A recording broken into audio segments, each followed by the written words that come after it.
की सरकार ने देश में बेटियों को बड़ा मायूस किया उन्नाव और हाथरस कांड से, और इसीलिए इन दोनों पर बड़े गंभीर सवाल के साथ मैं आपके सामने हूं। क्या उन्नाव में बीजेपी नेता को जिस तरह का सरकारी संरक्षण मिला, पीड़िता के पिता की मौत हुई और उसके बाद से एक्सीडेंट होता है पीड़िता के परिवार का, इस पर एक बहुत शक की नजर से लोग देखें कि योगी जी खुद कहते हैं कि महिलाओं की सुरक्षा उनकी प्राथमिकता है, फिर एक बीजेपी नेता को क्यों ऐसी सरकारी संरक्षण मिला? हाथरस में पुलिस बर्बरता की ऐसी मिसाल दिखी जिसने सबकी आंखों को नम कर दिया। रातों रात बेटी का जबरन अंतिम संस्कार करना और बाद में कहना कानून व्यवस्था के लिए यह किया गया। मां को अंतिम हक अदा करने का वक्त। देखिए, मुझे लगता है कि आप तोड़ मरोड़ करके प्रस्तुत कर रहे हैं दोनों मुद्दों पे। उन्नाव के मामले में कार्रवाई सरकार ने की थी। ये मेरी सरकार ने उन्नाव में भी कार्रवाई की, हाथरस में भी कार्रवाई की। जितनी कार्रवाई हमने की वही सीबीआई आगे बढ़ा रही। सीबीआई उसके बाद एक भी कदम आगे नहीं बढ़ पाई और कहीं भी जबरन नहीं किया गया, न उन्नाव में न हाथरस में। ये सच्चाई सामने आनी चाहिए। मामला न्यायालय में है, देर सवेर सच्चाई सामने आएगी। जिन लोगों ने जिस प्रकार के कृत्य किए होंगे, मुझे लगता है कि एक समय के बाद उनको अपने कृत्यों पर जरूर पश्चाताप होगा। सर, आपके एडीजी प्रश्न चिन्ह खड़ा कर रहे थे घटना पर। सीबीआई ने फिर रेप का केस से माना लड़की के बयान क्या? देखिए, हमारी सरकार ने उस समय भी जो बात कही थी और जो कार्रवाई उस समय भी हुई थी, हम लोगों ने तब भी इस बात को कहा। सीबीआई को हमने रिफर किया मामला, गिरफ्तारी हमने की और तब भी हमने इस बात को कहा कि अगर इनको लगता है कि यूपी में इनको न्याय नहीं मिल सकता तो यूपी के बाहर इस मामले को भेजा जाना चाहिए। मामला दिल्ली में चल रहा है, न्यायालय की प्रोसीडिंग का पार्ट है। हमें इस समय बोलना भी नहीं चाहिए इस मामले में, क्योंकि एजेंसियां उसमें काम कर रही हैं और सब जुडिस मामले में बहुत ज़्यादा हम लोगों को इस प्रकार की चर्चा का विषय और मीडिया ट्रायल का विषय नहीं बनाना चाहिए इसको, क्योंकि न्यायालय को निष्पक्ष तरीके से उस पूरे मामले की तह में जाने का पूरा अधिकार है और उसको जाकर के दूध का दूध पानी का पानी सबके सामने आना चाहिए, क्योंकि हर एक बेटी और हर बहन को सुरक्षा मिलनी चाहिए। ये सरकार इसके प्रति पूरी तरह प्रतिबद्ध है, लेकिन अन्याय किसी के साथ भी नहीं होना चाहिए, ये भी सामने आना चाहिए। योगी जी, किसान आंदोलन, विपक्षी सोच रहे हैं कि यही एक मुद्दा होगा जिसके चारों तरफ किसान आंदोलित होकर जुड़ेंगे और सरकार पूरी तरीके से घिर जाएगी। आपको ऐसा एहसास हो रहा है कि पश्चिमी उत्तर प्रदेश आपके लिए एक बहुत बड़ी समस्या पेश करेगा? जो जाट आपके साथ खड़े थे वो अब नहीं खड़े। देखिए, हमारे साथ एक तो हम जातिवादी राजनीति नहीं करते, मैंने पहले बता दिया है। परिवार मेरा है नहीं, इसलिए पश्चिम उत्तर प्रदेश का हर व्यक्ति इस बात को जानता है कि बीजेपी है तो पश्चिम में भी, पूरब में भी, मध्य में भी और बुंदेलखंड में भी सुरक्षा है। आखिर यही पश्चिमी उत्तर प्रदेश था ना। रोज दंगे होते थे, कभी कोसी कला का, कभी बरेली का, कभी मुरादाबाद का, कभी अलीगढ़ का, कभी सहारनपुर का, कभी मुजफ्फरनगर का।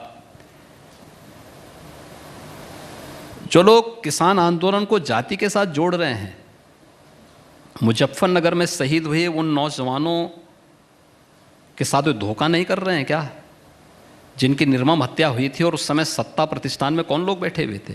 क्या मंत्री ने दंगाइयों को बचाया नहीं थे उस सरकार का? पर किसानों के मुद्दे भी तो है ना योगी। मैं क्या करूँ ना, वही तो मैं आ रहा हूँ और किसानों के मुद्दे पे मैं चर्चा करने जा रहा हूँ अभी। लेकिन पहले इस बारे में कि उसको जाति के साथ किसान आंदोलन को नहीं जोड़ा जाना चाहिए, एक।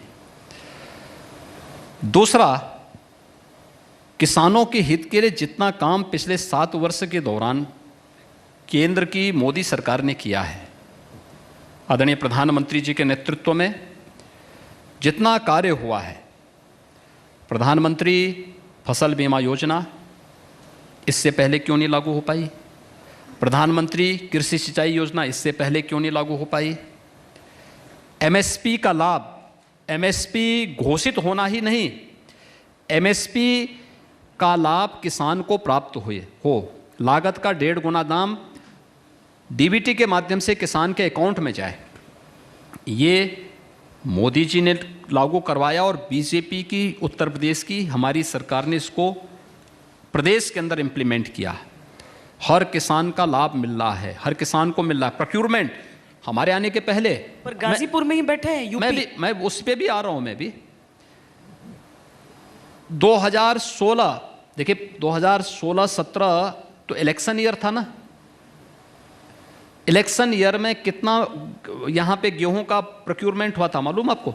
कुल 6 लाख मीट्रिक टन का, 6 लाख मीट्रिक टन का क्रय हुआ था, और वो भी आड़तियों के माध्यम से, किसानों से सीधे नहीं हुआ था। इस साल कोरोना के बावजूद कितना हुआ है? 66 लाख मीट्रिक टन, 6 लाख में, और एक किसानों से, सीधे किसानों से हुआ, डीबीटी के माध्यम से पेमेंट किसानों के अकाउंट में किया गया। कोई अंतर ही नहीं। 2007 से लेकर के 2017 के बीच में 95,000 करोड़ रुपए का गन्ना मूल्य का भुगतान होता है। 2017 से 2020-21 के बीच में कितना हुआ है? 1,40,000 करोड़ रुपए का गन्ना मूल्य का भुगतान किया जा चुका है। 7 से लेकर के 2017 के बीच में 21 चीनी मिलें बंद हुई। 2017 से लेकर के 2020-21 के बीच में चीनी मिलें बंद नहीं हुई। बंद चीनी मिलों को हम लोगों ने चलाया। यहाँ तक कि किसानों के मसीहा कहे जाने वाले चौधरी चरण सिंह जी की कर्म भूमि की रमाला चीनी मिल 30 वर्षों से मांग हो रही थी कि इस चीनी मिल का आधुनिकीकरण होना चाहिए, यहाँ पे नया प्लांट लगना चाहिए। कोई नहीं कर पाया। तब लोक दल भी सत्ता में आया, सत्ता में था एक पार्टी के साथ में। समाजवादी पार्टी के लोग 4-4 बार सत्ता में रहे हैं। बहुजन समाजवादी पार्टी रही है, उससे पहले कांग्रेस भी थी, कोई नहीं कर पाया। 1980 से मांग हो रही थी, 1980 से लेकर के 89 तक कांग्रेस प्रदेश की सत्ता में थी, देश की भी सत्ता में थी, नहीं कर पाई। हमारी सरकार ने उस चीनी मिल का न केवल पुनरुद्धार किया, उसकी क्षमता को दुगना करके रमाला में चीनी मिल को हम संचालन कर रहे हैं और बंद चीनी मिलों का हम संचालन कर रहे हैं। किसानों के हित के लिए प्रधानमंत्री किसान सम्मान निधि, ये आज़ादी के तत्काल बाद प्रारंभ हो सकता था, क्यों नहीं कर पाए ये लोग? क्योंकि किसान उनके एजेंडे का हिस्सा ही नहीं था। किसान उन्नति करे, उनका ये वही नहीं था, एजेंडा ही नहीं था। ये केंद्र में मोदी जी के नेतृत्व की सरकार ने और प्रदेश में हमारी सरकार ने इसको लागू किया और रिजल्ट देखना है। लेकिन पंचायत चुनाव तो भी हुए हैं ना। राकेश टिकैत आ गए हैं लखनऊ और कह रहे हैं कि लखनऊ को मैं दिल्ली बना दूंगा। तो क्या दिक्कत आ रही है? तो प्रमोशन लखनऊ है कर ना, देंगे कह रहे हैं लखनऊ ये का। प्रदेश की राजधानी है, दिल्ली देश की राजधानी है। हमें दिल्ली और लखनऊ में अंतर महसूस करना होगा। यहाँ पर बैठेंगे वो आंदोलन के। मैं वही कह रहा हूँ ना, ये प्रदेश की राजधानी है ना। आपकी पार्टी तो फोटो ट्वीट कर रही है कि जरा बच के आइयो। हम तो सबको सहयोग करना चाहते हैं, सबका स्वागत करना जानते हैं। आप राकेश टिकैत का स्वागत करेंगे? क्यों नहीं स्वागत तो करेंगे? बातचीत ही करा दीजिए सर फिर सरकार। किसान आएगा, किसान का स्वागत होगा। कानून के साथ कोई खिलवाड़ होगा तो उस तरीके से भी स्वागत होगा। अरे संभल क्या बात है, क्या दिक्कत है? कोई समस्या नहीं है। वो यही दूसरा वाला यही स्वागत अंतर कैसे? बता रहे हैं आप, दिल्ली और लखनऊ का अंतर यही मैंने है। क्या कहा ना, दिल्ली है, ये लखनऊ है। हाँ। तो मुझे लगता है इतना दूसरा अंतर वाला तो स्वागत कैसे होता है योगी जी? मैंने कहा ना कि ये अंतर उन सबको भी मालूम होगा जो कहते हैं कि हम लखनऊ को दिल्ली बना देंगे, तो उनको ये भी अंतर मालूम होगा कि ये प्रदेश की राजधानी है, ये देश की राजधानी नहीं है। और प्रदेश की राजधानी में किस प्रकार का चाल चलन होना चाहिए ये भी उनको जानकारी होनी चाहिए। चलिए कुछ पॉलिटिकल सवाल जल्दी जल्दी कर लेते हैं। ओवैसी जी आपके साथ हैं या आपके खिलाफ? देखिए, ओबीसी जी बड़े नेता हैं, एक बड़ा जन समुदाय उनके साथ में है, और बीजेपी के साथ तो उनका कभी मुझे नहीं लगता है कोई संबंध हो पाएगा। एक दूसरे 36 के का आंकड़ा रहेगा। पूरक हैं आप लोग, एक दूसरे के पूरक हैं सर। देखिए, पूरक हमारे तो सभी हैं, हम तो सभी को पूरक मानते हैं। राजनीति में हम लोग बहुत ज़्यादा किसी से बहुत ये नहीं मानते हैं कि हमारा दुश्मन है। जितना वो बाबरी बाबरी करेंगे उतना आपको राम मंदिर सूट करेगा। नहीं, राम मंदिर तो वास्तविकता है। राम मंदिर आज वास्तविकता है, इसको आप कौन झुठला सकता है? हमने जो कहा था 1949 में, 1963 में, 1965 में, 1989 में, 1983 में, 1990 में, 1992 में, आज वही तो हकीकत में आया है। लेकिन 22 तक बन नहीं पाएगा लग रहा है सर, जाकर देखिए, भूमि हमने कहा पूजन, ना, ईंट पूजन। देखिए, कार्य प्रारंभ हो चुका है। कार्य की अपनी प्रक्रिया है। दुनिया का अपने आप में अब तक का आधुनिकतम स्ट्रक्चर खड़ा होगा। एक भव्यतम भगवान राम के व्यक्तित्व के अनुरूप मंदिर का निर्माण होना है और मंदिर की निर्माण की प्रक्रिया को ट्रस्ट के द्वारा उस प्रकार के विशेषज्ञों की देखरेख में तेजी के साथ आगे बढ़ाया जा रहा है। तो हमें 500 वर्षों तक इंतजार किया, 5 साल भी इंतजार नहीं कर सकते अब क्या? अच्छा, कैबिनेट एक्सपेंशन का इंतजार कितना है? देखिए, इसके लिए काफ़ी इंतजार करना पड़ेगा अभी।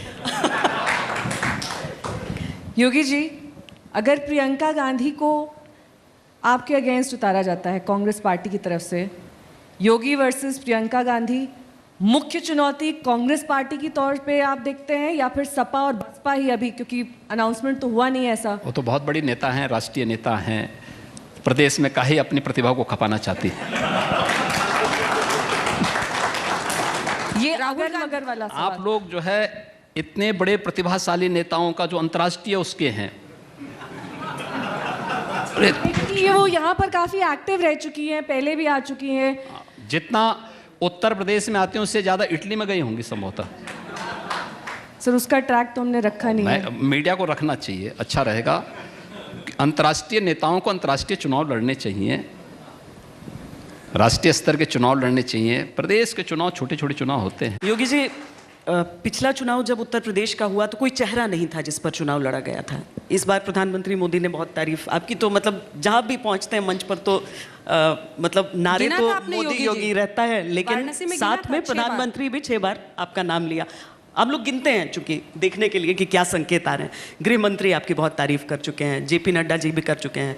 बयान कुछ कुछ एक आध आ जाते हैं बीच में, लेकिन क्या इस बार कोई संशय है कि 2022 योगी आदित्यनाथ के नाम पर लड़ा जाएगा या नहीं?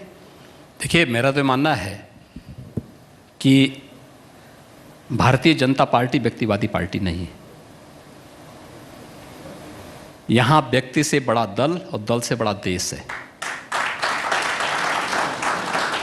देश हित में जब कोई मुझसे कहेगा और दल हित में भी कोई मुझसे कहेगा कि आज छोड़ना है, उसी समय बहुत खुशी के साथ मूल्यों और मुद्दों के साथ दूंगा। इन मुद्दों और इन मूल्यों के साथ हम कार्य करने वाले लोग हैं। नहीं, पर चुनाव तो आप ही सत्ता में मैं क्या कह रहा हूं ना, देखिए ये सारी चीजें बंद हो चुकी हैं, ये कोई मुद्दे ही नहीं है यूपी में। योगी जी, ये बताइए कि 2022 में सबसे बड़ी चुनौती कौन सा मुद्दा या कौन सा व्यक्ति, कौन सा दल आपके लिए पेश करने वाला है? देखिए, 2022 चुनाव है। हम लोग अपने मुद्दों के आधार पर जनता जनार्दन की अदालत में जाएंगे। ये जनता तो तय करना है। मुझे विश्वास है कि जो ट्रैक रिकॉर्ड है 2014 का, 17 का, 19 का, 2022 में वही दोहराया जाएगा। उसमें कोई संदेह होना ही नहीं चाहिए। एक आखिरी सवाल है सर, एक गुजरात मॉडल है, एक दीदी का बंगाल मॉडल है, यूपी मॉडल क्या है? यूपी मॉडल वही है जिसकी आपने इतनी वार्ता के दौरान चर्चा की है। आपने हर सवाल का जवाब दिया, हम तीनों ने बौछार के सवालों के, आपने हर सवाल का जवाब दिया। बहुत धन्यवाद आपका। बहुत धन्यवाद। मुझे तालियों के साथ एक बार तीनों देवियों से मिलने बहुत अच्छा लगा। बहुत बहुत धन्यवाद।